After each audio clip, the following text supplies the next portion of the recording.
Hello, कैसे हो बच्चों आप लोग। मैं Raghav, master teacher at Vedantu, आप सब लोगों का स्वागत करता हूं संकल्प नीट एक्स वेदांतु पर। तो बच्चों, हमारी ना अभी जो चल रही है वो चल रही है 11th की, क्लास 11th के लिए 11th स्कूल सीरीज। बेसिकली इस सीरीज का जो पर्पस है, जो बच्चों के कुछ चैप्टर्स छूट गए हैं सो दैट कि वो चैप्टर को हम प्रिपेयर कराएं और उन चैप्टर को आप स्कूल में, जो आपके फरवरी में पेपर आने वाले होंगे, हो सकता है कई स्कूलों में जनवरी एंड में हो, कई स्कूलों में फरवरी स्टार्टिंग में हो, मिड में हो सकता है कई स्कूलों में फरवरी एंड तक हो। मतलब कुल मिला के मेजोरिटी ऑफ स्कूल्स में फरवरी और जनवरी एंड में पेपर होंगे। तो उस पेपरों को, जो स्कूल में एग्जाम्स होने वाले हैं, उसको ध्यान में रखते हुए ये सीरीज स्टार्ट करिए। तो इस सीरीज में केमिस्ट्री में जो अभी तक चैप्टर हम करा चुके हैं, आप प्लेलिस्ट में जाके देख सकते हैं। मैं आपको जनरल ऑर्गेनिक केमिस्ट्री बता चुका हूं, यानी कि जो जीओसी होती है वो मैं पढ़ा चुका हूं। मैंने हाइड्रोकार्बन पढ़ा दिया है स्कूल लेवल पर कि स्कूल में आपके लिए क्या क्या एरिया इंपॉर्टेंट है, और एनसीईआरटी के क्वेश्चंस भी मैंने उसमें कराए थे। अब आज जो चैप्टर, मतलब मुझे लगा कि क्या चैप्टर अब आगे कराना चाहिए, तो मुझे लगा कि सबसे पहला जो फर्स्ट चैप्टर है that is a some basic concept of chemistry, या उसी को मोल कॉन्सेप्ट हम कह देते हैं, या तो मोल कॉन्सेप्ट। मुझे लगा कि यार मोल कॉन्सेप्ट की जरूरत, क्योंकि आगे हम थर्मोडायनेमिक्स पढ़ेंगे या फिर इक्विलिब्रियम पढ़ेंगे, हर जगह पर मोल कॉन्सेप्ट की जरूरत पड़ती है। तो इस वजह से जो मैंने नेक्स्ट टॉपिक, भले ही कई स्कूलों में हो सकता है ये सिलेबस का पार्ट ना हो, ठीक है, बट फिर भी मुझे लगा कि यार अगर इक्विलिब्रियम भी सिलेबस का पार्ट है, थर्मोडायनेमिक भी अगर सिलेबस का पार्ट है, इवन रिडॉक्स तक सिलेबस का पार्ट है, तो इन तीनों चैप्टर्स को समझने के लिए बच्चे को बेसिक कॉन्सेप्ट यानी कि मोल कॉन्सेप्ट आना जरूरी है। अगर उसे वो मोल कॉन्सेप्ट आता होगा तो उसे ये चैप्टर समझाने में प्रॉब्लम नहीं होगी, वो बहुत इजीली ये चैप्टर्स को समझ सकता है। तो बच्चों, आज हम जो मेन फोकस मेरा रहेगा इस चैप्टर पे रहेगा। आज हम पढ़ेंगे इस चैप्टर में क्या पढ़ने वाले हैं, इसको अब हम थोड़ी सी देर में देख लेते हैं। सो ज्यादा टाइम वेस्ट ना करते हुए कि भाई सर तो बातें ही करते चले जा रहे हैं, ज्यादा टाइम वेस्ट ना करते हुए हम आगे बढ़ते हैं। और आगे बढ़ते हैं तो हम देखते हैं कि आज जो मेन फोकस रहेगा, एक तो मोल पे रहेगा और एक दूसरा कॉन्सेंट्रेशन टर्म्स। फिर दूसरी अगली क्लास जो आएगी उसमें स्टोइचियोमेट्रिक कैलकुलेशंस बोल लीजिए या फिर लिमिटिंग रीजन, इन दोनों पे फोकस रहेगा। और उससे अगली क्लास में हमारे पास जो लॉज आते हैं, ठीक है, लॉ ऑफ केमिकल कॉम्बिनेशंस वाले लॉ, उस पर फोकस रहेगा, और इंपीरिकल फॉर्मूला। इन 3 क्लासेस में बेसिकली इस चैप्टर को मैं डिवाइड करूंगा। इसके रिलेटेड जो छोटी छोटी टर्म्स होंगे, टर्मिनोलॉजी होंगी या छोटे छोटे पॉइंट्स होंगे, उनको साथ साथ में इसके डिस्कस करते रहूंगा। एक बड़ा रोड मैप मैंने आपको बता दिया कि इस रोड मैप में इस तरीके से मैं चैप्टर को लेके चलूंगा। जब मैं इस हिसाब से लेके चलूंगा तो सबसे पहले भाई मेन टारगेट आज का है कि मोल समझा दिया जाए और कॉन्सेंट्रेशन टर्म समझा दिया जाए। इसका समझा के, अब इतना इसमें समझाने में बहुत ज्यादा टाइम नहीं लगने वाला, बट इसके लिए जो बेसिक बेसिक इंफॉर्मेशंस हैं वो बेसिक इंफॉर्मेशंस आपको बता दी होंगी। अब देखो, बहुत डिटेल की बात नहीं करते हम। सबसे पहले जो मैं बच्चों से एक्सपेक्ट करता हूं कि बच्चों आप लोगों को ये चीज आनी चाहिए, वो आनी चाहिए elements and their atomic numbers and atomic masses. बच्चों, एलिमेंट्स कौन कौन से हैं? 1 से 20 तक, बस 1 से 20 तक का काम हमारे में चलेगा। 1 से 20 तक के काम के साथ हम आगे बढ़ेंगे। अगर मैं बात करता हूं तो सबसे पहले मैं यहां पे लिखता हूं एलिमेंट। एलिमेंट लिख देता हूं यहां पर। फिर इसके बाद उसके, क्योंकि मैं सिंबल ही लिखूंगा, तो यहां पर मैंने लिख दिया atomic mass, atomic number, sorry, atomic number. और यहां पर उसका मैं ले लेता हूं एटॉमिक मास। क्या ले लेते हैं? एटॉमिक मास। चलिए हम स्टार्ट करते हैं वन बाय वन। अगर हम स्टार्ट करते हैं तो हम सबसे पहले क्या देखते हैं? सबसे पहले एटॉमिक हमारे पास आता है हाइड्रोजन। फिर हमारे पास आया hydrogen, then helium, then lithium, then beryllium, then हमारे पास आता है बोरोन, नाइट्रोजन, ऑक्सीजन, फ्लोरीन और नियोन। आइए इसी तरीके से टेबल के इस साइड पे अगर हम स्टार्ट करते हैं तो 1 2 3 4 5 6 7 8 9, 1 2 3 4 5, हम कार्बन मिस कर गए हैं यहां पर, so that there should be carbon, carbon nitrogen, oxygen, fluorine और neon. Now similarly elements elements के बाद हम लिखेंगे एटॉमिक नंबर,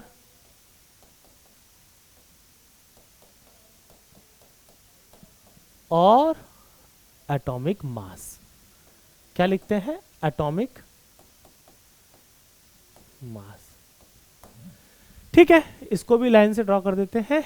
और अगर मैं एलिमेंट्स अगले लिखता हूं तो एलिमेंट्स जो मेरे पास अगले आते हैं दैट इज अ सोडियम, फिर मैग्नीशियम, देन हमारे पास आता है एल्यूमिनियम, एल्यूमिनियम के बाद सिलिकॉन, सिलिकॉन के बाद आता है phosphorus, sulphur, chlorine, then argon, then potassium, then calcium.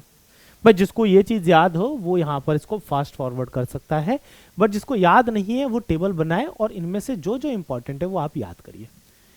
अगर मैं एलिमेंट्स के नंबर लिखता हूं तो that should be the 1, that should 2, 3, 4, that is a 4, 5, 6, 7, 8, 9 and 10।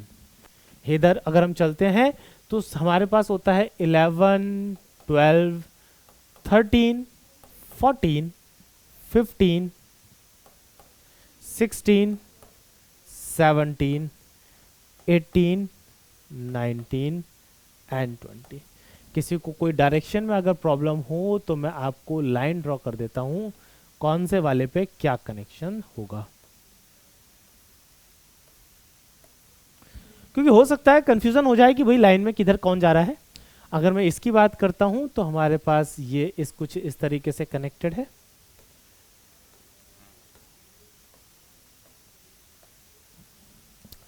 अगर मैं हाइड्रोजन के एटॉमिक मास, अब देखो इसमें से हमें याद कौन कौन से होने चाहिए हमारे एग्जाम के पॉइंट ऑफ व्यू से, अदरवाइज मोलर मास एग्जाम में आपको मिल जाता है। अगर मैं याद की बात करता हूं तो मेरे को याद होना चाहिए, एक तो मेरे को हाइड्रोजन का याद होना चाहिए, that should be the 1। Helium का ठीक है याद हो जाएगा तो बहुत अच्छी बात, नहीं होगा तो चलेगा, दैट इज अ 4। लिथियम का 7, बेरिलियम का 9, बोरॉन का 10.8 होता है बट हम लेते हैं 11। कार्बन का होता है 12, कार्बन का क्या होता है 12। और देन हमारे पास नाइट्रोजन का होगा 14, नाइट्रोजन के बाद हमारे पास क्या आ जाएगा ना, ऑक्सीजन 16, फ्लोरीन 19 और 20। इधर चलते हैं सिमिलरली, सोडियम 23, 24 और एल्यूमिनियम हम लिखते हैं तो 27, silicon 28, that is a 28, phosphorus 31 और सल्फर की बात करते हैं तो 32, क्लोरीन 35.5, आर्गन 40 और पोटेशियम 39, कैल्शियम 40। एक बार मैं आपको फिर से लाइन ड्रॉ करके बता देता हूं कि कौन सा किस पोजीशन पे रहेगा। ये इस पोजीशन पे रहेगा, ऐसे ही ये है, ये है, ये है, ये है, ये है, ये है, ये कुछ इस हिसाब से चलेंगे। बच्चों आपको एटॉमिक नंबर, आपको सर क्या सबके याद करने, ना भैया ना, ठीक है, तौबा तौबा तौबा, इतने नहीं याद करने हमें याद करने हैं तो केवल और केवल एक ये याद रखो, एक ये याद रखो, एक ये याद रखो, एक ये याद रखो। इतने से हमारा काम चलता रहेगा, जो चाहिए होगा वो एग्जाम देता है। अगर एग्जाम नहीं दे, कभी कभी एक्सपेक्टेड रहता है कि आपको लगता है कि नहीं आप याद कर सकते हैं तो डेफिनेटली बहुत अच्छी बात है, पर अगर याद नहीं कर पा रहे हैं तो इन चारों को तो जरूर याद करिए और जिसके अलावा इसके अलावा जितने आप याद कर पाए उतना याद करिए। पॉइंट समझ में आ गया? ठीक है बच्चों, ये तो हुआ एटॉमिक मासेस के आप लोगों को याद करने। अगर मैं आगे बढ़ता हूं तो मेरे को एक टर्म आता है that is a molar mass and molecular mass. बच्चों लेट सपोज मैंने आपसे पूछा, मैंने एक एग्जांपल लिया, मैंने बोला इसमें हमारे पास H2O। मैं सीधे उन ट्रिक्स पर आया, उस कॉन्सेप्ट पे आ रहा हूं जिससे आप डायरेक्ट एग्जाम में क्वेश्चन सॉल्व करेंगे। मैं फुल डिटेल में कि भाई मोलर मास क्या है, एवरेज एटॉमिक मास क्या है, उसको नहीं, क्योंकि इससे क्वेश्चंस एग्जाम में नहीं आने वाला है। हमारे पास H2O, मुझे पता है इसमें 2 हाइड्रोजन है, हाइड्रोजन का मोलर मास मैंने अभी बताया 1, तो यानी कि 1 इंटू 2 प्लस, मुझे पता है ऑक्सीजन इसमें एक एटम है, ऑक्सीजन इसमें एक है, तो ऑक्सीजन यानी कि 16 यानी कि 16 इंटू 1। आप इसे सम करेंगे, अगर आप इसे सम करते हैं तो हमारे पास क्या आ जाएगा 2 प्लस 16, दैट इज द, हमारे पास आ गया 18। अगर मैंने आपसे पूछा what is the molar mass of H2O, तो आपका आंसर जाना चाहिए 18 ग्राम पर मोल, यूनिट ये जाएगी कि एक मोल का मास जो है वो 18 ग्राम। अगर यही मैं पूछ लूं कि मॉलिक्यूलर मास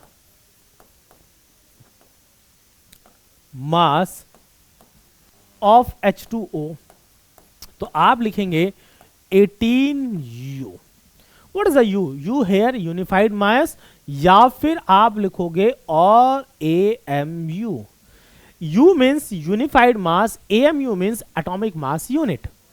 आप आइदर 18 ग्राम पर मोल या फिर 18U और AMU, आप इन दोनों में से एक लिखेंगे और इस तरीके से आपका मोलर मास।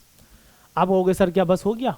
चलिए मैं एक एग्जांपल आपको और लेके दिखाता हूं, दैट इज द NaOH।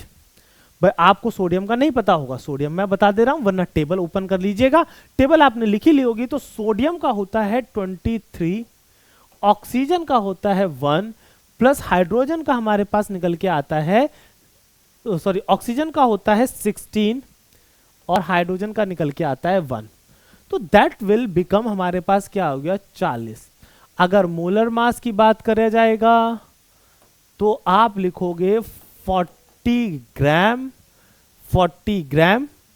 अगर मेरे से बोला गया मॉलिक्यूलर मास, तो मॉलिक्यूलर मास जो होगा वो कितना निकल के आएगा, molecular mass that will become equal to the 40U। Point सबको समझ में आ गया? That will become the 40U। चलो आइए एनसीईआरटी इससे रिलेटेड क्या क्वेश्चंस देती है। एनसीईआरटी से रिलेटेड हमारे पास एक तो देती है H2O का मोलर मास, यानी कि H2O का तो मैंने, they are asking the molar mass, तो what should be the unit? Unit should be gram पर मोल। अगर मैंने प्रीवियस उसमें ग्राम पर मोल लिखना भूल गया, ग्राम पर mole, that should be the unit. अगर मैं H2O की बात करता हूं तो बेटा H2O में हमारे पास क्या निकल के आएगा, 2 into 1 plus 16, that is 18 gram पर मोल। अगर इसी तरीके से second term that is CO2, तो यानी कि 12 plus 2 into 16, that will become 12 plus 2 into 16, that is 16 to the 32, that is the 44 gram पर मोल। यानी कि नाउ नेक्स्ट थर्ड वन आता है हमारे पास। अगर हम थर्ड की कैलकुलेशन करते हैं तो थर्ड वन इज CH4 और दैट इज इक्वल टू हमारे पास 12 plus 1 into 4, that will become 16 ग्राम पर मोल। पॉइंट क्लियर हो गया? I think molar mass clear हो जाना चाहिए कि कैसे मोलर मास निकालना है, कैसे मॉलिक्यूलर मास निकालना है, बस आप उसका यूनिट बदल दीजिएगा। Point clear? Come to the next, हमारे पास आता है परसेंटेज कंपोजिशन या परसेंटेज कंपोजिशन कि कितना उसमें कंपोजिशन, मतलब उस कंपाउंड के अंदर कितना वो कंपाउंड है। तो द परसेंटेज कंपोजिशन का अगर मैं फॉर्मूला लिखूं,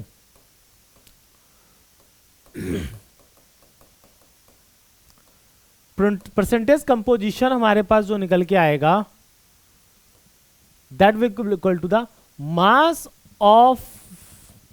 ऑफ द एलिमेंट जिसका भी हमें निकालना है, divided by total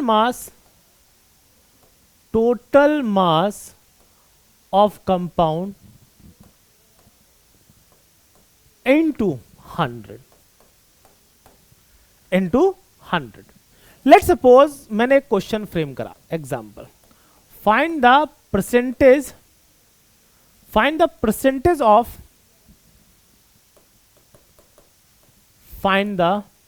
percentage of oxygen in NaOH, the simplest one अभी आपने निकाला था। मुझे पता है मास ऑफ ऑक्सीजन कितना होगा, अगर मैं बात करता हूं mass of oxygen that is the 16, mass of NaOH that is the, अभी पिछले पेज पे मैंने निकाला था 40। अच्छा यूनिट जो भी ले रहा हूं वो सेम लेऊंगा, दैट इज अगर ये ग्राम ले रहा हूं तो ये भी ग्राम में लेना है। तो परसेंटेज कंपोजिशन ऑफ ऑक्सीजन क्या निकल के आएगा, that will become equal to the, हमारे पास क्या आएगा 16 डिवाइडेड बाई 40 मल्टीप्लाई बाई 100, एक जीरो से एक जीरो, 4 4 जा, तो that will become the 40%। I think calculations मेरी सही रही होंगी। एक बार आप भी क्रॉस चेक कर लीजिएगा, अगर कोई एरर हो तो मुझे प्लीज कमेंट में बताइएगा।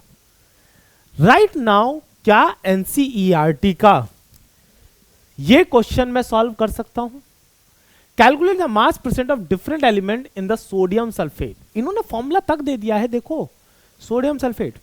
सो मास ऑफ Na2SO4, अगर मैं इसे निकालता हूं भैया, सोडियम का हमारे पास 2 इंटू 23 प्लस 32 प्लस 16, 4 इंटू 16, ये निकल के आता है 46 प्लस 32 प्लस 64। अगर आप इसको ऐड करोगे तो देखना 106 आना चाहिए।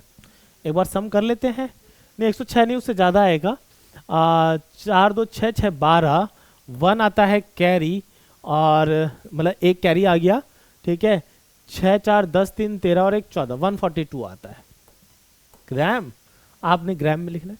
तो परसेंटेज कंपोजिशन मैं एक निकाल के दिखाता हूं ऑफ ऑक्सीजन जल्दी बताइए, ऑफ सोडियम कर लेते हैं।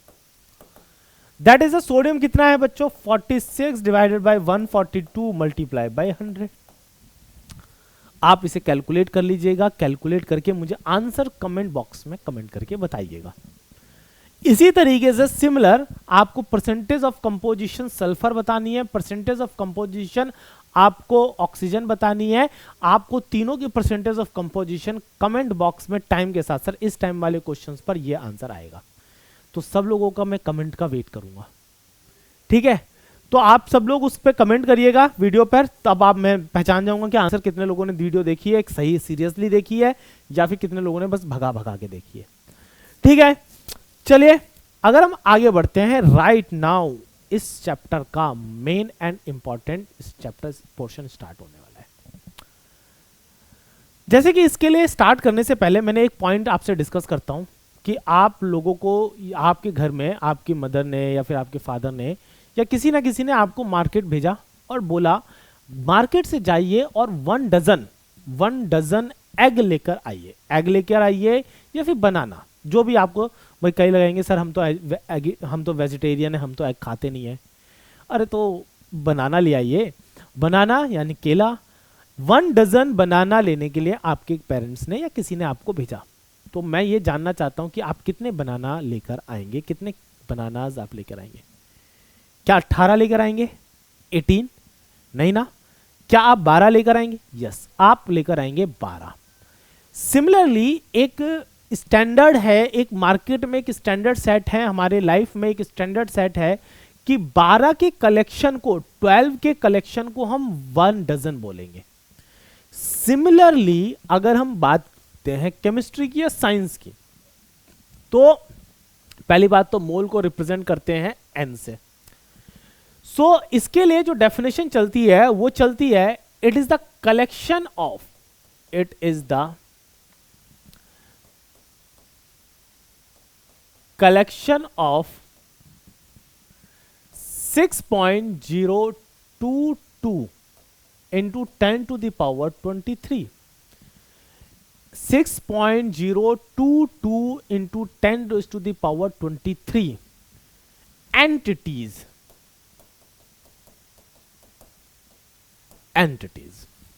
अब ये एंटिटीज क्या हो सकती है?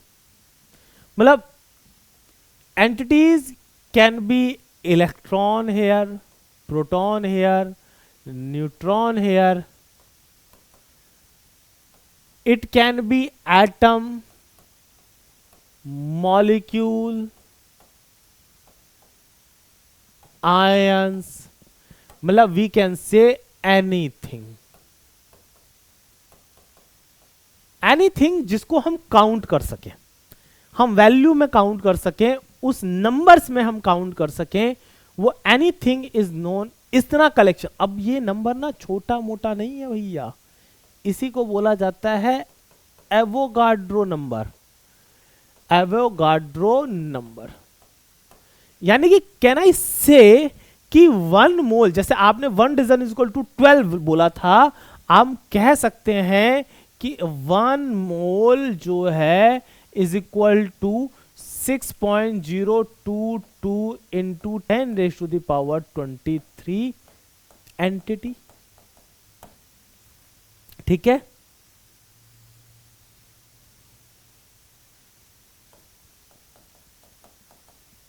एंटिटी, इतनी एंटिटी होंगी, मतलब इतने सब्सटेंस होंगे जो व्हाटएवर, इतना काउंटिंग में इतना नंबर होना चाहिए. सो ये फंडा हमें यार, it is not a very small number, it is very big number. अगर आप अच्छा, कोई बुक्स ना 6.023 भी लिख सकती है, कुछ बुक्स 6.022 भी लिखती है. तो एक रफ फिगर बनाया हुआ है, तो आप 6.022 के हिसाब से या 6.023 के हिसाब से भी कैलकुलेशन कर सकते हो, जो सुटेबल हो, जो एग्जाम में आपको मिल जाए ऑप्शंस, मतलब जिसके हिसाब से आंसर मिल जाए. तो हमारे पास अगर हम इसकी बात करते हैं तो यार it is a very big number. हमारे पास इसके क्या और फॉर्मूले हो सकते हैं? सो यार हमारे पास ना कुछ फॉर्मूले निकल के आते हैं मोल के. मोल, अगर आपको मोल्स का फॉर्मूला निकालना है तो मास या weight of substance, weight of substance, वो भी किस में, ग्राम्स में, divided by molar mass, molar mass in, बस यही होता है. Weight of substance divided by molar mass. अगर मैं इस फॉर्मूले को क्या करूं, फिलहाल तो मैंने बॉक्स में पैक करा. अगर इस फॉर्मूले को मैं शॉर्टकट में लिखना चाहता हूं, निमोनिक्स कह रहा हूं, नोटेशंस के हिसाब से दिखाना चाहता हूं, तो n is equal to weight of substance को W से यूज किया जाता है, मोलर मास के लिए m0 यूज किया जाता है. तो फॉर्मूला बन गया ये. सो पहला फॉर्मूला अभी तक का हमारा, लास्ट में क्योंकि फॉर्मूला लिस्ट जरूरी होगी. हमको पता है कि 1 मोल इतना है. तो जैसे मैंने आपसे पूछा कि भैया आपको पता है, यू नो द स्टैंडर्ड कि 12 नंबर्स यानी 12 number of substance is equal to 1 dozen. अब अगर मैंने आपको 18 सब्सटेंस या 18 एप्पल या 18 बनाना, 18 एग दे दिए, 18 एग आपको मैंने दे दिया, 18 बनाना मैंने आपको दे दिया, और आपसे पूछा कि how many number of dozen are present in this, वो भैया कितने नंबर ऑफ डजन उसमें बनाना है वो, तो आप क्या करोगे, उस 18 को डिवाइड कर दोगे 12 से. बस सिंपल, जो नंबर था उसको. इसी तरीके से नंबर मोल्स का अनदर फॉर्मूला जो निकल के आता है, वो निकल के आता है नंबर ऑफ एंटिटीज, जो भी एंटिटी है, डिवाइडेड बाय एवोगाड्रो नंबर. अच्छा, एवोगाड्रो नंबर का जो वे ऑफ रिप्रेजेंटेशन है, वो अगर हम बात करते हैं तो एवोगाड्रो नंबर को रिप्रेजेंट किया जाता है या तो Na से और N0 से, या तो Na से रिप्रेजेंट करेंगे या फिर N0 से रिप्रेजेंट करेंगे. अगर हम आगे बढ़ते हैं, ये तो हो गया Na या फिर ये N0 से रिप्रेजेंट करते हैं, तो मैं यहां पर formula n is equal to हमारे पास हो जाएगा, नंबर ऑफ एंटिटीज को n से लिखा जाता है और एवोगाड्रो नंबर को Na से लिखा जाता है. This is a number of Avogadro, मतलब नंबर ऑफ मोल्स. ये दो फॉर्मूले हमारे स्कूल एग्जाम के पॉइंट ऑफ व्यू से बड़े काम आने वाले. अच्छा बच्चों, क्या केवल मोल्स के यही दो फॉर्मूले हो गए? नहीं, पर मेन इंपॉर्टेंट दो फॉर्मूले यही हैं। अगर हमारे पास एक फॉर्मूला और आता है, एक फॉर्मूला और आता है फॉर गैस, फॉर गैस, ये पर्टिकुलर किसके लिए एप्लीकेबल है? This is applicable for gas only. अगर मैं बात करता हूं तो मुझे पता है PV is equal to NRT होता है। This is known as a ideal gas equation. क्या बोलते हैं इसे? Ideal gas equation. अब इस आइडियल गैस इक्वेशन में P is the pressure, V is the volume, N is the number of moles, R is the gas constant, T is the temperature. मैं लिख भी देता हूं, P is equal to pressure, V is equal to volume, N is equal to number of moles, R is equal to gas constant, और T is equal to हमारे पास क्या आ गया? टेम्परेचर। अगर इस फॉर्मूले से देखा जाए तो मेरे पास N is equal to PV upon RT निकल के आता है, पर this is applicable only for gas. आप सॉलिड में नहीं लगा सकते, सॉलिड में नहीं लगा सकते, लिक्विड में ये फॉर्मूला नहीं लगा सकते। तो यार गैस के ही फॉर्मूले को अगर मैं ये बात बोलूं, मतलब अगर मैं यहां पर एक फॉर्मूला और अप्लाई करता हूं एज ए नोट, भाई मैंने इसमें रखा n इज इक्वल टू, मैंने क्या रख दिया?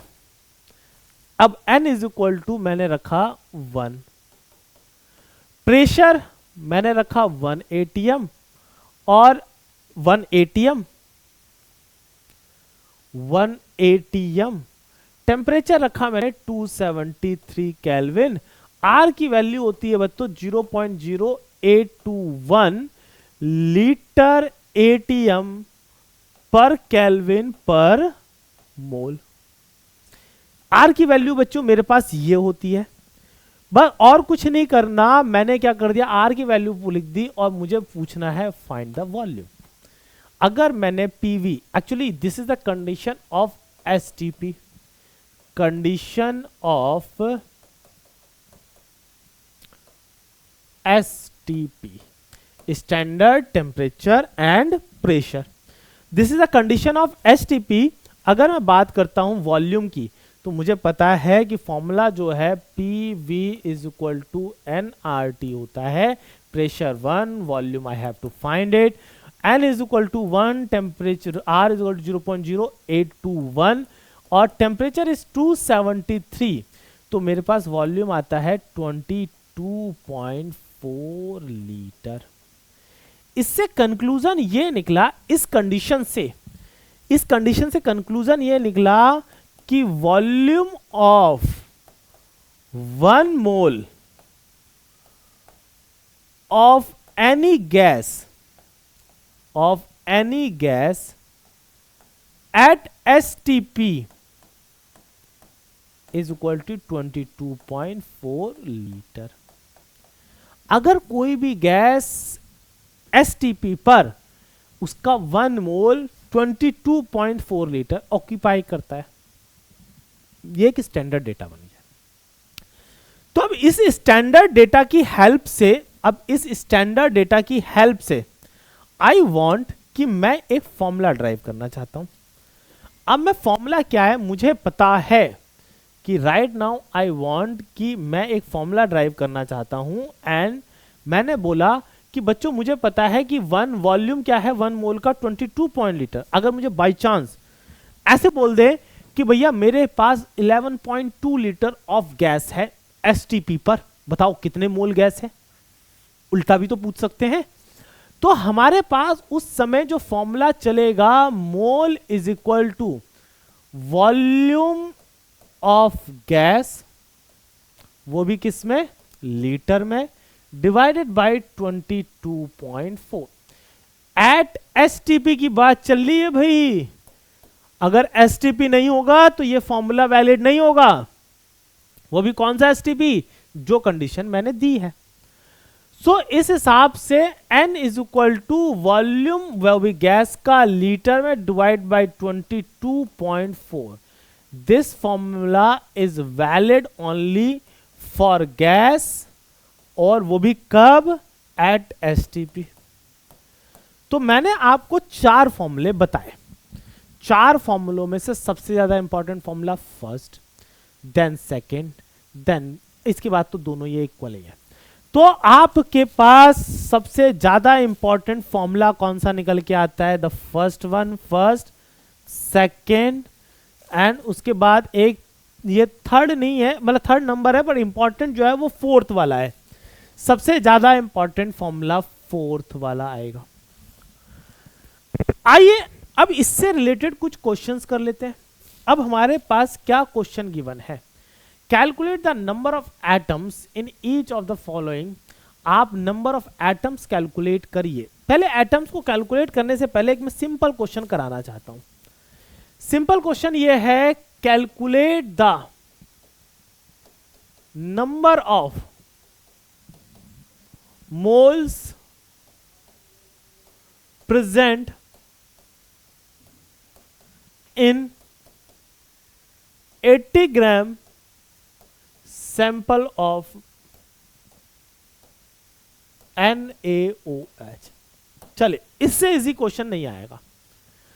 अब मुझे पता है calculate the number of moles, यानी कि N is equal to solution अगर हम लिखते हैं, मान लीजिए इतना कोई इजी क्वेश्चन आपके एग्जाम में आ जाता है। अगर N इज इक्वल टू लिखते हैं तो आप सीधे एक फॉर्मूला लिखेंगे, मतलब W अपॉन मोलर मास। ये सब लोग पहचानते हैं, जो केमिस्ट्री पढ़ाता है, जो टीचर केमिस्ट्री पढ़ाता है वो इसे पहचानेगा। ठीक है, तो हमारे पास अगर हम इसका फॉर्मूला लिखते हैं तो N इज इक्वल टू मुझे W, अच्छा मास ऑफ सैंपल पता है, मास ऑफ NaOH कितना है? दैट इज इक्वल टू 80 ग्राम। कितना होगा हमारे पास? 80 ग्राम होगा। अगर मैंने बोल दिया ये 80 ग्राम है तो हमारे पास मास ऑफ NaOH हो गया, molar mass of NaOH, molar mass of NaOH। अभी आज ही का डिस्कशन का पॉइंट है, दैट इज द 40 ग्राम पर मोल, पर मोल। तो यानी कि हमारे पास N is equal to 80 upon 40, that is equal to क्या हो गया मेरे पास? जल्दी बताइए, हमारे पास हो गया 80 अपॉन 40 यानी कि 2 मोल। 2 मोल यानी कि कितने एटम्स, कितने मॉलिक्यूल्स, सॉरी कितने मॉलिक्यूल्स? इसे एवोगाड्रो नंबर से मल्टीप्लाई कर दीजिए। चलिए, इसी के रिगार्डिंग में जो आपका नेक्स्ट क्वेश्चन है, इस क्वेश्चन का डिस्कशन कर देता हूं। भाई इन्होंने बोला है कि calculate the number of atoms in each, एक सेकेंड गर्मी लग रही है, एसी चला दिया जाए। Calculate the number of atoms in each of the following. एक तो है हमारे पास 52 मोल्स ऑफ आर्गन, इन्होंने सीधे मोल्स ही दे दिए। पहला 52 मोल्स मोल्स ऑफ आर्गन, आपको पता है इतना है, तो number of atoms of argon that is 52। भाई आपको पता है, अभी आपको मैंने फॉर्मूला बताया था कि N is equal to N upon N Avogadro number है। So N is equal to, अगर नंबर ऑफ समथिंग सब्सटेंस निकालना है, so N is equal to N into Na करना होगा। तो कुछ नहीं, बस 52 इंटू Na कर देंगे। अभी Na को एज इट इज रहने दो, क्योंकि मैं Na को सॉल्व नहीं करना चाहता, या फिर मैं लिखना भी चाहता हूं तो चलो लिख दीजिए 52 इंटू 6.022 इंटू 10 की पावर 23। बहुत सारे हो जाएंगे, एटम्स निकल के आ गए, आप इतने में छोड़ के आ जाएंगे, आपके मार्क्स कहीं से कहीं तक नहीं कटेंगे। वैसे तो कायदे से मल्टीप्लाई करके आपको रख के आना चाहिए एग्जाम के अंदर, आप इसे मल्टीप्लाई कर दीजिएगा, एग्जाम में पुट कर दीजिएगा। क्वेश्चन नंबर 2, अगर हमारे पास आता है 52U ऑफ He। आपको पता है mass of 1 atom of He, that is a 4u। अभी आपको टेबल करवाई थी, टेबल में देख लेना 4 था। एक एटम, भाई आपने u लगा लिया तो एटम का या फिर मॉलिक्यूलर मास हो जाता है। भाई एक ही एटम है तो मैं क्या करूं अब इसमें, ठीक है। सो अगर हम नंबर ऑफ, यहां पे हम पूछते हैं नंबर ऑफ He, तो 52 के अंदर कितने होंगे, 52 डिवाइडेड बाई आप 4 कर दीजिएगा, तो यहां पर आ जाएगा 1 और 4, 14 एटम्स ऑफ He। 14 आएगा या 13 आएगा, that should B 13 atoms of He। अगला आता है बच्चे 52 ग्राम। भैया यहां चेंज हो गया, द यूनिट इज नाउ 52 ग्राम। आपको पता है जब थर्ड वाला सॉल्व करेंगे तो मैं पहले निकालूंगा n is equal to W upon molar mass. So n की वैल्यू कितनी आएगी, 52 अपॉन मोलर मास यानी कि 4। मोलर मास भी 4 ही होगा भैया, ग्राम और ग्राम कट कुटा के आंसर आ गया 13 मोल। अब मेरे पास 13 मोल है। अब मेरे पास 13 मोल है तो मोल्स के उसमें नंबर ऑफ एटम्स निकालने हैं।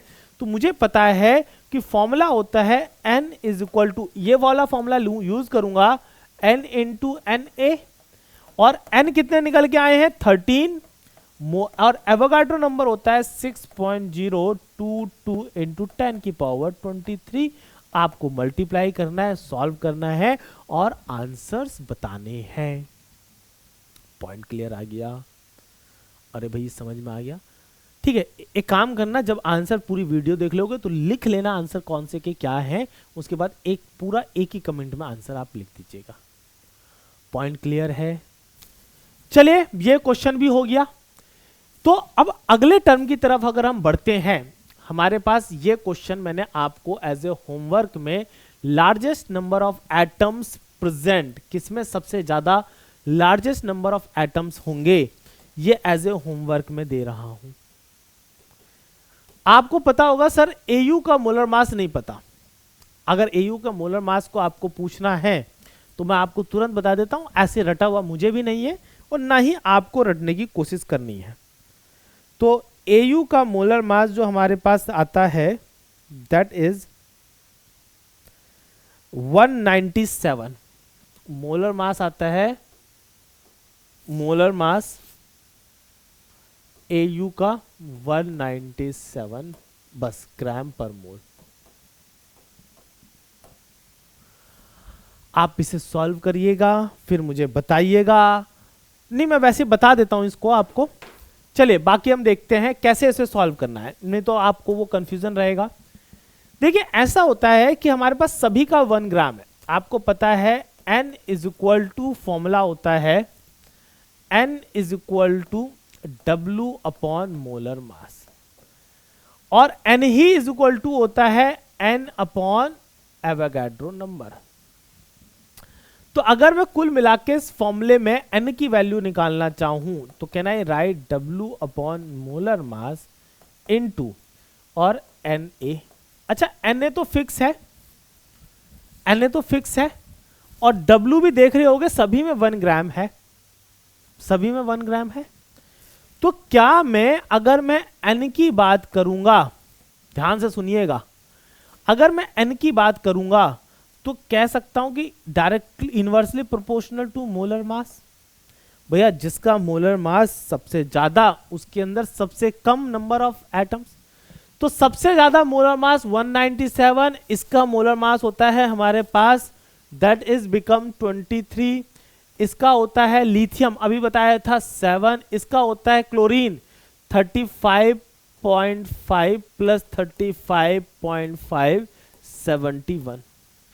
सो सबसे which have the largest number of atoms, अगर हम देखा जाए तो लार्जेस्ट नंबर ऑफ एटम्स 7 इसमें निकल जाएगा। हाँ इसमें 2 एटम्स है, ये भी ध्यान रखना है। तो कुल मिला के हमारे पास जो आंसर आ जाएगा वो आ जाएगा 3rd वन। Point clear? अभी भाई मैं दोबारा से एक बार बता देता हूं, अगर कुछ क्लियरिटी नहीं है मेरे पास केस 1 में आएगा, 1 में आप यह सिंपल देख लो, larger the value of n, larger the value of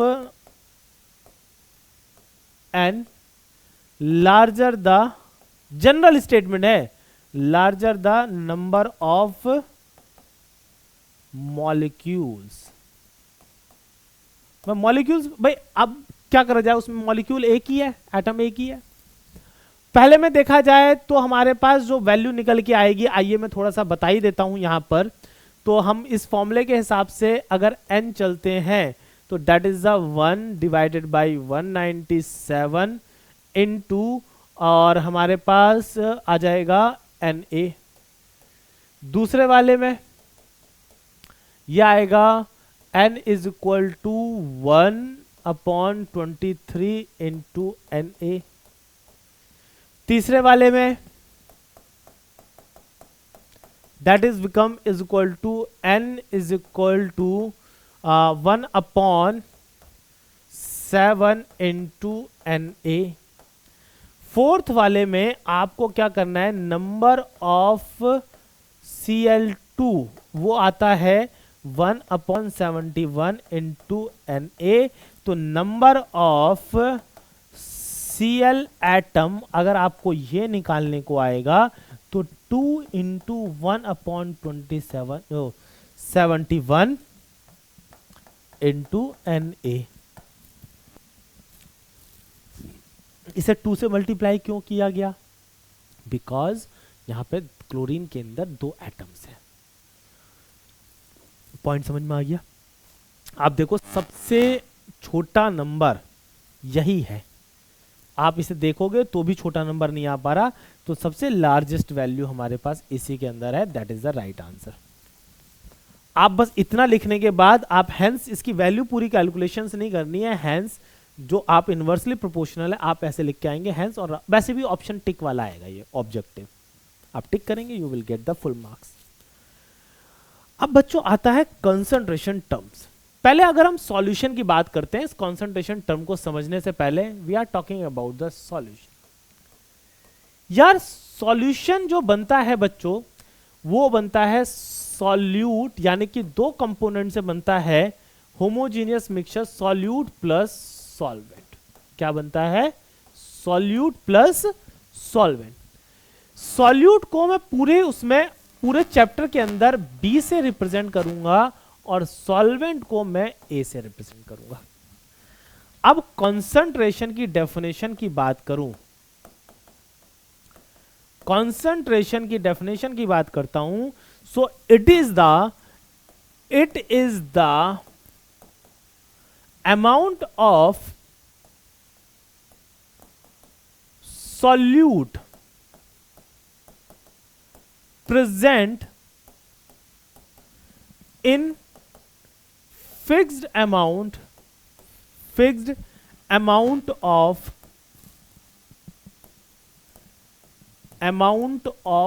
solution oblique solvent। अब इन्हीं की माथा पिच्ची है। अब सॉल्यूट को रिप्रेजेंट करने के कई तरीके हो जाते हैं, भाई मास में रिप्रेजेंट कर रहे हो आप, मोल्स में रिप्रेजेंट कर रहे हो, वॉल्यूम में रिप्रेजेंट कर रहे हो, इसी तरीके से सॉल्यूशन को रिप्रेजेंट करने के कई तरीके हो जाते हैं। तो यार इन सब तरीकों को लेते हुए हमारे पास कई सारी कंसंट्रेशन टर्म्स आती हैं। अब वो कंसंट्रेशन टर्म्स क्या हैं, उसमें से एक सबसे इंपॉर्टेंट जो हमारी एनसीईआरटी की बात करती है, एनसीईआरटी जिसमें बात करती है वो आती है बेटा, एक आती है हमारे पास कंसंट्रेशन टर्म में सबसे पहला मास परसेंट।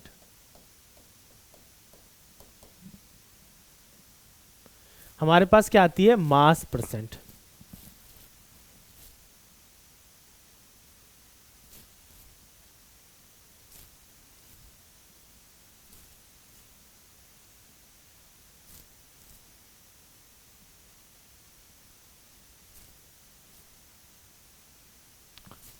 हाँ, मास परसेंट।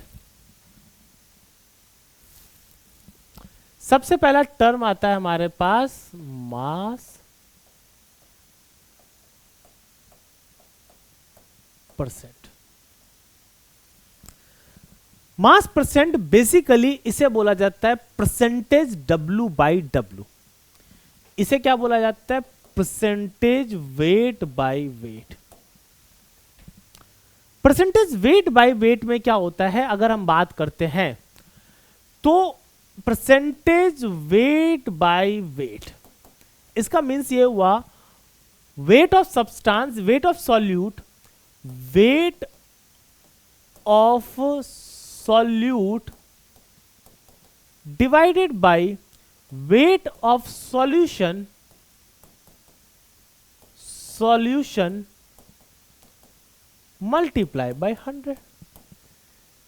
अब यार मैंने आपको बताया था कि A means solute, sorry A means solvent, B means solute.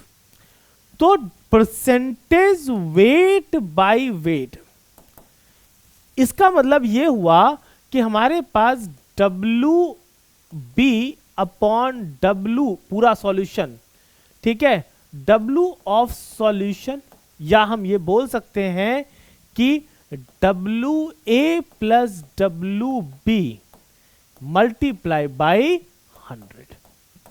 ये ध्यान रखिएगा भाई, WA plus WB solute plus solvent का मास, सॉल्यूशन का ही तो मास होता है या नहीं होता है? तो हम इसको एज ए भी लिख सकते हैं। पॉइंट क्लियर हो गया? तो एक फॉर्मूला हमारे पास यह है। इसी तरीके से एक चलता है वॉल्यूम परसेंट। वॉल्यूम परसेंट में इसे लिखा जाता है परसेंटेज V ओब्लिक V। तो जब परसेंटेज V ओब्लिक V की बात चलती है तो percentage of V oblique V volume. अब यार ये जनरली किसके लिए एप्लीकेबल होता है? जैसे कि अल्कोहल और पानी का सॉल्यूशन, मतलब आप दो लिक्विड को मिक्स कर रहे हैं, ये तब कंसंट्रेशन वैलिड होती है। तो volume of solute divided by volume of solution multiply by 100। अच्छा, अब जिसमें भी तुम लेना चाहो, अगर ml में ले रहे हो तो ml में, वेट भी अगर ग्राम में ले रहे हो, जनरली मैंने W लिखा है तो ग्राम के रिस्पेक्ट में लिखा है। ml में ले रहे हो तो ml में, ग्राम्स में ले रहे हो तो ग्राम्स में, पूरा डेटा सेम यूनिट में चलाना है। ये नहीं कि वेट ऑफ सॉल्यूशन तो आपने केजी में ले लिया भाई और मास ऑफ सॉल्यूट आप ले रहे हो ग्राम्स में, ना ना भाई, ऐसे नहीं चल पाएगा। पॉइंट समझ में आया? एक टर्म आता है बच्चे percentage weight by volume. Generally इसमें क्या होता है, अगर हम परसेंटेज वेट बाय वॉल्यूम की बात करते हैं तो यहां पर हमारे पास जो टर्मिनोलॉजी के हिसाब से चलता है, weight of solute, weight of solute divided by volume of solution multiply by 100। ये तो हुए फॉर्मूले। अब जैसे मेरे पास क्या हुआ, एक टर्मिनोलॉजी लिख के आती है, एक टर्मिनोलॉजी ये आई लिखकर कि भैया 10% वेट बाय वेट है। इसका क्या मीनिंग होगा? What is the meaning of this? इसका मीनिंग ये होगा 10 gram of solute, 10 gram of solute is present in 100 gram of solution. This is the meaning। आपने अगर 100 ग्राम सॉल्यूशन पिक करा तो उसमें 10 ग्राम सॉल्यूट प्रेजेंट होगा। This is the meaning of 10% 10% weight by weight. Point clear हो गया? Similarly 10% volume by volume, 10% volume by weight, weight by volume, आप दोनों इसी तरीके से, मतलब तीनों को इसी तरीके से कनेक्ट कर सकते हैं। This is the first concentration term. Right now come to the next one. अगर मैं और कॉन्सेंट्रेशन टर्म्स पे चलता हूं तो सेकंड आता है बच्चों मोल फ्रैक्शन। मोल फ्रैक्शन को रिप्रेजेंट किया जाता है काई से, या इसको बोल देते हैं एक्स। क्या बोल देते हैं? एक्स। मान लीजिए मैंने एक बीकर लिया और इस बीकर में मैंने एक सॉल्यूशन प्रिपेयर किया। सॉल्यूशन बनाते हुए मैंने A प्लस बी को मिक्स करा। इसके जब मिक्स कर रहा था तो Na मोल्स ले रहा था, इसके जब मिक्स कर रहा था तो Nb मोल्स ले रहा था। भाई वेट में भी लिया होगा तो मैंने आप कैलकुलेशंस मोल्स में कन्वर्ट कर ली, मोल्स में ले लिया उसको, डेटा को मोल्स में तो कन्वर्ट करना अब तक तो आ ही गया होगा आप लोगों को। अगर मैं मोल फ्रैक्शन ऑफ ए निकालूं, मोल फ्रैक्शन ऑफ ए निकाला जाए तो that will become is equal two moles of A, mole of A, mole of A divided by total mole. अच्छा यहां पे 100 से मल्टीप्लाई नहीं करना है, 100 से मल्टीप्लाई तब करना होगा जब परसेंटेज मोल फ्रैक्शन पूछे या परसेंटेज मोल्स पूछे। तो यानी इसको रिप्रेजेंट करने के लिए अगर मैं इस फॉर्मूले को पहले तो बॉक्स में पैक कर देता हूं। अगर मैं लिखूं तो मैं ऐसे लिखूंगा X A is equal to N A, और टोटल मोल्स को या तो एन टोटल करके लिख दो, अदरवाइज यहां पर आप सम करके लिख सकते हो N A plus N B. In a similar way अगर मैं मोल फ्रैक्शन ऑफ बी निकालना चाहता हूं, in a similar way I want to find the mole fraction of B. अब एक्स बी अगर मुझे निकालेंगे इन अ सिमिलर, अब मैं फॉर्मूला नहीं लिख रहा हूं, इन अ सिमिलर वे तो मैं फॉर्मूला लिखूंगा N B divided by N A into plus N B. इसको भी मैं पैक कर देता हूं फॉर्मूले को, मैंने पैक कर दिया। राइट नाउ आई वांट कि सॉल्यूशन में जो मोल फ्रैक्शन ए और मोल फ्रैक्शन बी है इसका सम निकाला जाए। सो आई वांट कि X A plus X B का सम क्या है, मैं ये निकालना चाहता हूं। तो मेरे को पता है X A is equal to N A upon N A plus N B, N A upon N A plus N B plus, अगर if I am talking about the N B तो that is the N B upon N A plus N B. अगर मैं इसको सम करता हूं तो LCM लेता हूं N A plus N B, ऊपर आता है N A plus N B, and पूरा का पूरा टर्म ये कट गया तो दैट विल बिकम 1। तो यानी कंक्लूजन ये निकल के आया कि X A plus X B is equal to 1। अगर मैं स्टेटमेंट में बोलता हूं in a solution mole fraction, sum of mole fraction, sum of mole fraction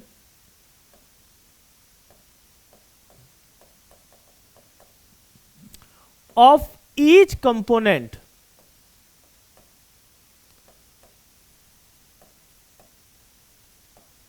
in the solution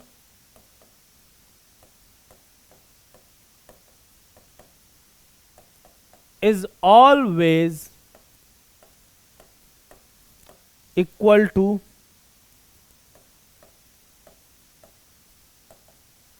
1। आप चाहे 4 कंपोनेंट ले लीजिए, आप चाहे 5 ले लीजिए, चाहे 2 ले लीजिए, चाहे 3 ले लीजिए, अगर उन सब का मोल फ्रैक्शन आप निकालेंगे तो उसका सम ऑलवेज 1 निकल के आएगा। पॉइंट क्लियर हो गया? पॉइंट क्लियर हो गया या नहीं हो गया? चलिए बच्चों, अब हमारे पास आते हैं नेक्स्ट कुछ फॉर्मूले। अब एक टर्म हो गया मोल फ्रैक्शन। अगर मैं अगला टर्म डिफाइन करता हूं तो that is the molality. Molality, molality को हम लिख सकते हैं स्मॉल m से। क्या लिखेंगे? Small m। मगर इसकी डेफिनेशन की बात करता हूं बेटा, इसकी डेफिनेशन की बात करता हूं तो डेफिनेशन आता है number of moles of solute present in 1 kg of solvent means 1 kg solvent में आपने कोई सॉल्यूशन लिया होगा, उसका 1 kg सॉल्वेंट में आप जितने मोल्स मिला देंगे वही उसकी मोलैलिटी है।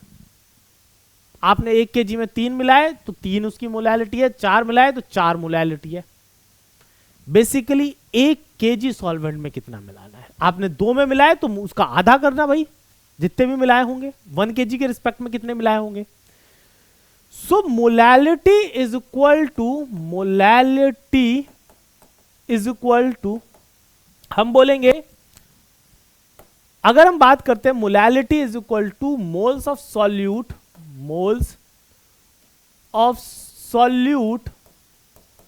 Divided by weight of solvent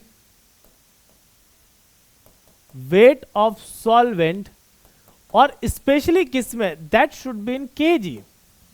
अब राइट नाउ मेरे पास क्या होता है, डेटा जो एग्जाम में मिलता है या क्वेश्चन में मिलता है वो ग्राम्स में मिलता है कि भाई इतने ग्राम अल्कोहल में इतने ग्राम ये मिला दिया। तो यार जब सॉल्वेंट का डेटा ग्राम्स में मिलता है और मैं डायरेक्ट ही पुट करना चाहता हूं, भाई मैं अगर डायरेक्ट ही पुट कर दूंगा, भाई उसको केजी में कन्वर्ट ही ना करूं तो आंसर गलत हो जाएगा। तो मैं फॉर्मूले को कुछ ऐसा मॉडिफाई करूं कि आप अगर ग्राम्स में वैल्यू पुट करते हो तो वो ऑटोमेटिक केजी में कन्वर्ट हो जाए। फॉर्मूला ही मैंने इस हिसाब से फ्रेम कर दिया। तो can I right molality is equal two moles of solute. अब मैं चाहता हूं कि वेट ऑफ सॉल्वेंट आप ग्राम्स में पुट करो, दैट इज द ग्राम्स, और मैं इसे 1000 से पहले डिवाइड करके रख दूंगा। मैंने फॉर्मूला ही ये बना दिया। मैं कहूंगा अब आप पुट करो, कोई दिक्कत नहीं, 1000 नीचे है, ऑटोमेटिकली ये ग्राम्स केजी में कन्वर्ट हो जाएगा। अब इसी फॉर्मूले को मैं मॉडिफाई करता हूं। मुझे पता है molality, moles of solute NB, weight of solvent grams में WA। ये 1000 नीचे से उठ के कहां पहुंच जाएगा, ऊपर। एक फॉर्मूला ये। अच्छा, मोल्स को आप ओपन और कर दीजिए। आपने ओपन कर दिया तो क्या आएगा, तो आपके पास अगर मोलैरिटी का फॉर्मूला हम लिखें तो हमारे पास आ जाएगा N ना WB upon MB, where MB इस बार मोलर मास, M नॉट था ना, आप याद करो, मैंने इस बार MB लिखा तो हमारे पास इनटू 1000 अपॉन WA, तो that is also the formula. अब आपका मन होगा जिस फॉर्मूले को यूज आप करना चाहें वो फॉर्मूला आप यूज कर लीजिएगा। जो फॉर्मूले को आप यूज करना चाहें वो फॉर्मूला आप यूज कर लीजिएगा। पॉइंट समझ में आया, कुछ क्लियरिटी आई। एक टर्म आ गया मोलैलिटी। अगर कहीं पे लिखा है, लेट सपोज एक एग्जांपल लिया, मैंने बोला मोलैलिटी में ऐसा लिखा हुआ है 3 molal aqueous solution of NaOH. What is the meaning of this?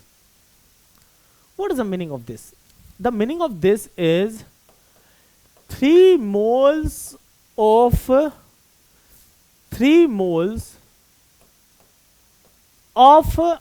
NaOH are present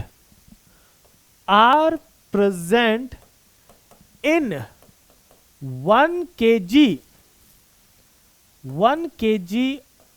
of water. This is the meaning of this. कहीं लिखा हुआ है 3m. What is the meaning of this? इसका मीनिंग भी यही है। स्मॉल m लिखा हो या फिर मोलल वर्ड लिखा हो, जितना भी मोलर लिखा है ना उसको बस 1 kg सॉल्वेंट जो भी होगा उसके रिस्पेक्ट में डील कर देना है। आ गया समझ में? सिमिलर वे में हम आगे बढ़ते हैं तो हमारे पास एक एग्जाम्पल आता है, एक डेफिनेशन और आती है, that is the molarity. Molarity is represented by capital M. Molarity, it is represented by capital M. So what is the definition? बस इस बार कुछ नहीं करा हमने डेफिनेशन में. आपके पास जब डेफिनेशन हम पढ़ेंगे तो डेफिनेशन में हमने क्या कर दिया, हमने उसको ध्यान से सुनिएगा, बस मास ऑफ सॉल्वेंट की जगह वॉल्यूम ऑफ सॉल्यूशन ले लिया. यानी कि number of moles of solute. भाई मिटना शुरू हो गया, उड़ना. चलो भाई एक बार जरा वापस आते हैं. Number of moles of solute present in 1 litre of solution. अगर मैं मोलैरिटी का डेफिनेशन की बात करता हूं, मोलैरिटी, तो दैट इज इक्वल टू, मेरे पास क्या आएगा, moles of solute divided by volume of solution, वो भी किस में, लीटर में. अब वही वाली बात है, मेरे को वॉल्यूम तो लीटर में जरूरी नहीं है मिले, पर डेफिनेशन हमारी लीटर में ही फुलफिल होती है. तो मोलैरिटी को कैपिटल M, मोल्स को मैंने NB से रिप्रेजेंट किया, वॉल्यूम को मैंने लीटर में, ऐसे शॉर्टकट में. आप नहीं कर सकते तो फॉर्मूले को आप इस हिसाब से मॉडिफाई कर दीजिए कि उससे आप आंसर मिले, तो कुछ इस हिसाब से मिल जाए. ठीक है, एक हमारे पास फॉर्मूला ये आ गया. भाई आपके पास कभी ये लिखा आया 3 मोलर या फिर ये लिखा आया 3 मोलर ऐसे, what is the meaning of this? इसका मीनिंग मोलर ऑफ NaOH, वो भी एक्वस. इसका मतलब ये हुआ बेटा कि हमारे पास 3 moles of NaOH are present in 1 mole, 3 liter of 1 liter of solution. 1 liter of solution मतलब 1 लीटर सॉल्यूशन जब आपने ऐसे ऐसे नाप के निकाल दिया, बीकर में ऐसे नाप के 1 लीटर निकाल दिया, अगर उसमें जितने भी मोल्स हैं, यानी मैंने 3 मोलर मोल दिया तो 3 मोल्स होंगे, तो that is the molarity. Point clear हो गया. अगर हम आगे बढ़े, अब आगे क्या बढ़े, क्वेश्चन करें तभी तो पता चले. हमारे पास एक क्वेश्चन ये कह रहा है, a solution is prepared by adding 2 gram of a substance A to 18 gram of water. Calculate the mass percent of solute. तो परसेंटेज वेट बाय वेट पूछ रहा है. डेटा लिख देना है. सॉल्यूट कितना है, 2 ग्राम. जो कम होता है जनरली वो सॉल्यूट होता है, तो 2/2 + 18 मल्टीप्लाई बाय 100, तो 2/20 मल्टीप्लाई बाय 100. 1 0 से 1 0, 2 से 2 कटा, तो 10% वेट बाय वेट हमारे पास आंसर आ गया. बस सॉल्यूट पूछा, दैट इज आंसर. बस थोड़ा सा सजा धजा के लिखना है. ठीक है, सजा धजा के लिखने का मीन्स आप लिख दोगे weight of solute, weight of solution, weight of solvent, total weight of solution, बस पूरा बकायदा फॉर्मूले के साथ. अगला क्वेश्चन आता है, calculate the molarity of NaOH in the solution prepared by dissolving its 4 gram in enough water to form 250 ml of solution. आओ मैं इसे प्रॉपर करा देता हूं. इन्होंने पूछा क्या है, molarity. Molarity they are asking of NaOH in the solution prepared by dissolving its, यानी कि WB यानी कि सॉल्यूट जो है वो है हमारे पास 4 ग्राम। सो एन बी मैं अगर निकालूंगा तो क्या निकल के आएगा, 4 divided by 40, that is the 1/10, 0.1 मोल। आ गया आंसर भाई, मोल आ गया।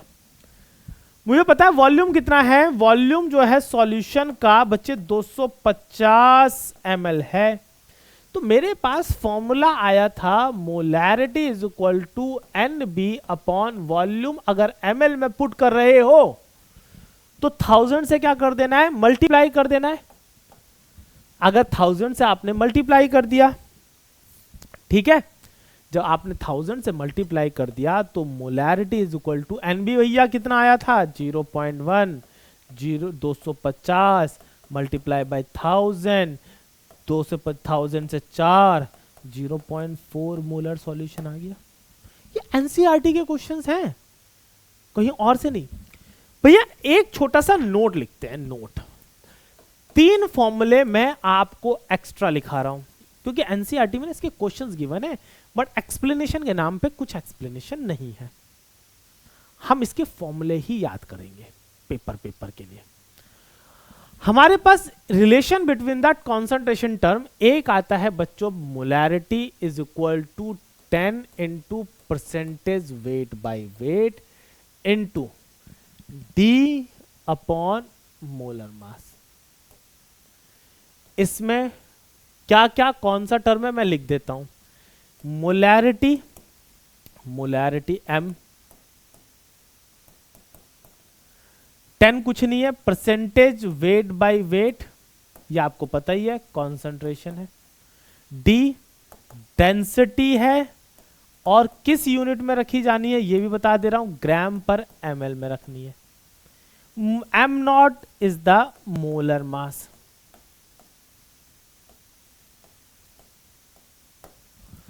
चलिएगा अगले उस पे देखते हैं। ये तो ही मोलैरिटी की रिलेशन। एक बच्चों रिलेशनशिप आता है m is equal to capital M into 1000 divided by 1000 D minus m into m0।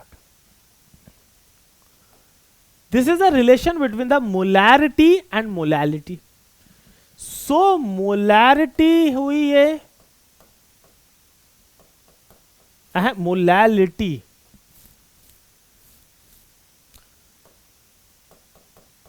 अगला क्या आ गया, molality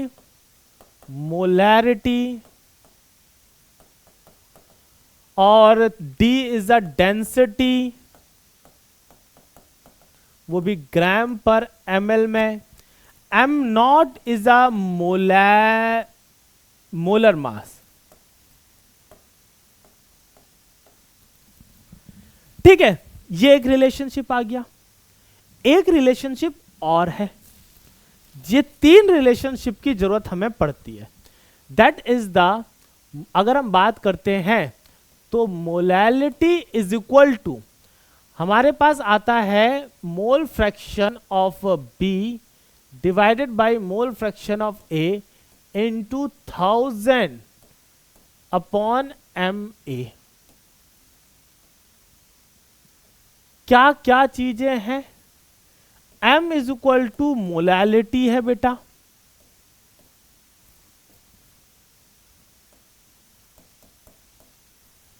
XB mole fraction of A, B mole fraction of solute,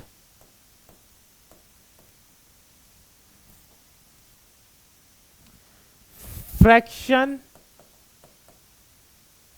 of solute, एक सेकेंड रुकिएगा, mole fraction of solute, XA mole fraction of solvent और MA is equal to molar mass of A. चले बहुत ज्यादा नहीं, 1-2 questions और देखते हैं और आज के लेक्चर को एंड करते हैं।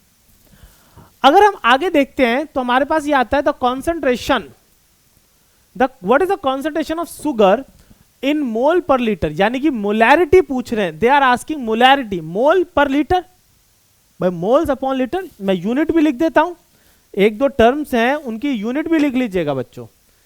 इसकी यूनिट अगर हम आते हैं, ये तो रिलेशनशिप हो गया, यहां पर आते हैं यूनिट, अगर मैं यूनिट की बात करता हूं, यूनिट तो क्या हो गई, मोल पर केजी, और जबकि अगले वाले पेज पे यूनिट की बात करता हूं तो that is the mole per litre,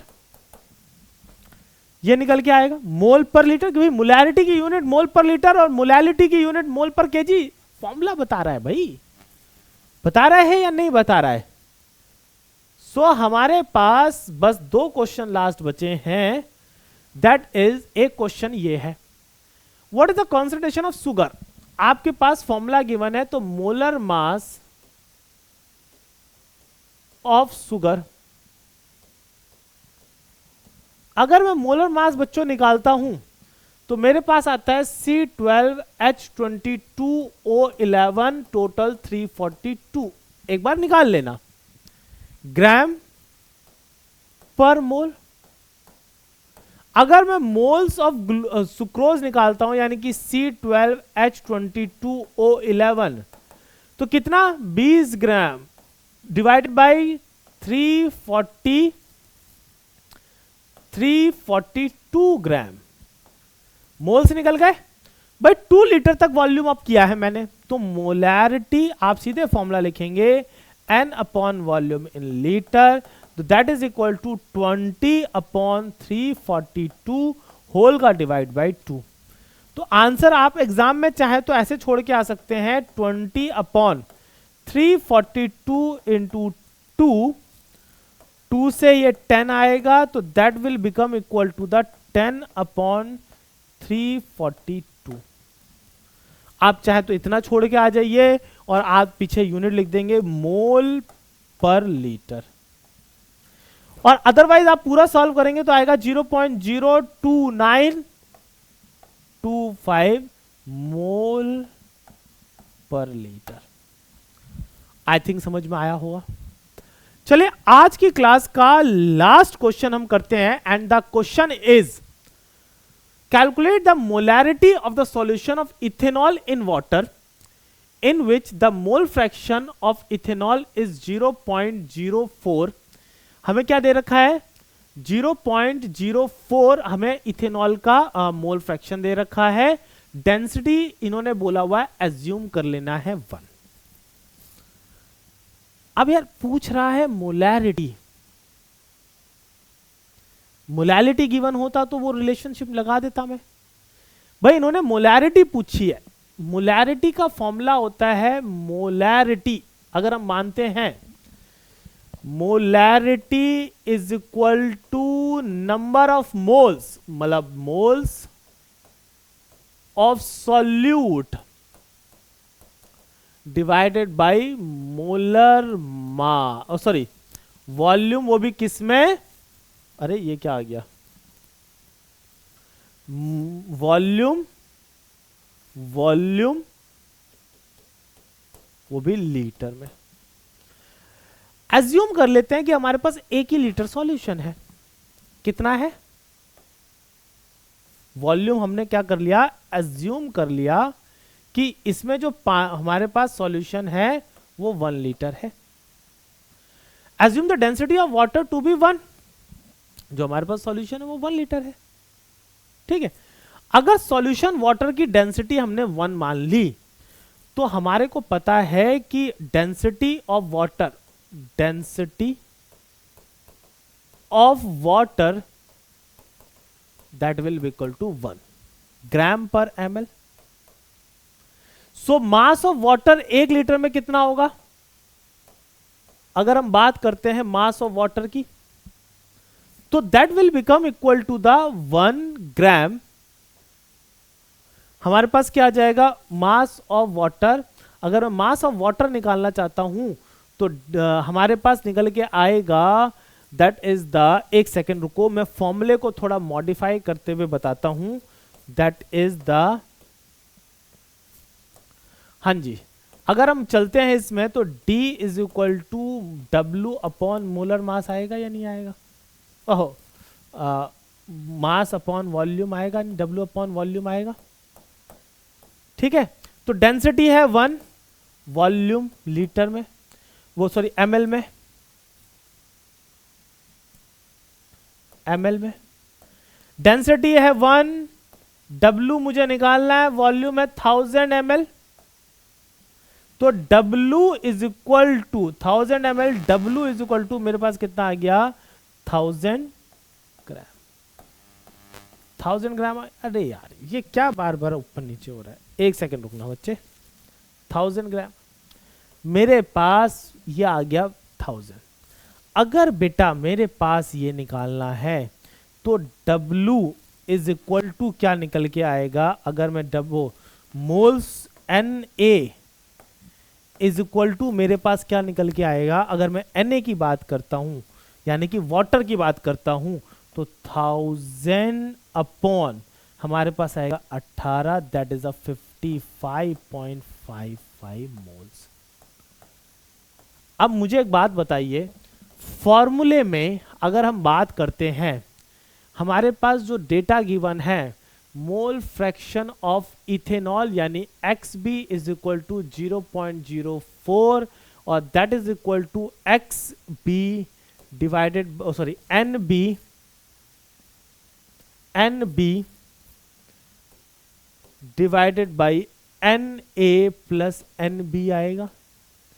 तो यानी कि इसके हिसाब से that will become 0.04 is equal to NB, मैंने बोला था सॉल्यूट है, यानी NB की वैल्यू मेरे पास कितने निकल के आएगी, हमें NB की वैल्यू निकालनी है, Na की वैल्यू है 55.55 प्लस NB।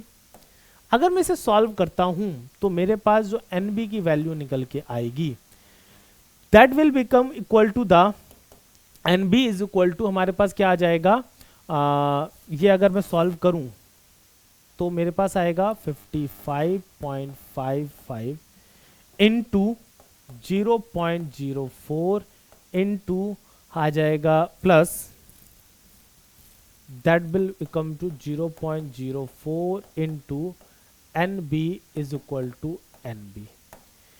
अब इसे मैं मल्टीप्लाई कर लेता हूं, तो मैं कैलकुलेटर यूज कर लेता हूं, मैं ज़्यादा टाइम नहीं लगा रहा हूं इसको सॉल्व करने में।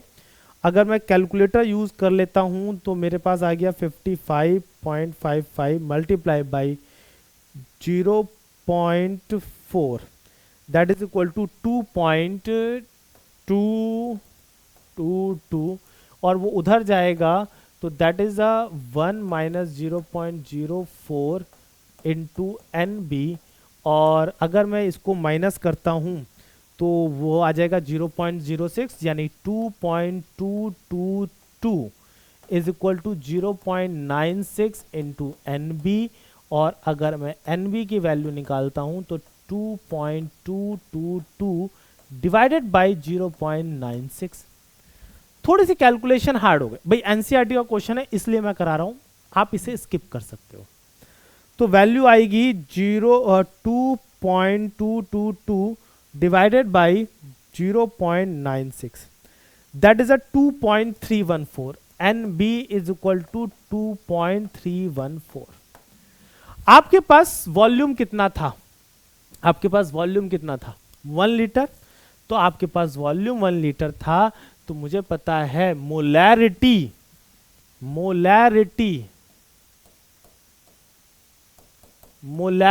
इज इक्वल टू क्या हो जाएगा, मोलैरिटी इज इक्वल टू मेरे पास हो जाएगा NB upon volume in litre, और वॉल्यूम इन लीटर हो जाएगा तो बेटा हमारे पास जो फॉर्मूला निकल के आएगा NB की वैल्यू आई 2.314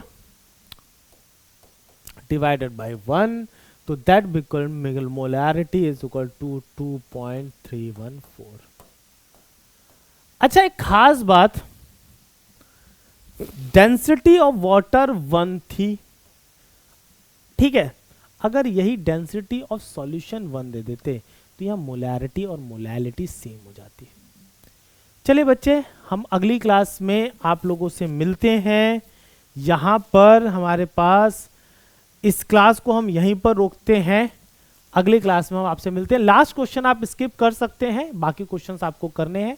अगली क्लास में मेरा जो टारगेट रहेगा वो रहेगा कि आपको लिमिटिंग रिएजेंट बताए जाए, और मेनली लिमिटिंग रिएजेंट पे हमारा टारगेट रहेगा अगली क्लास।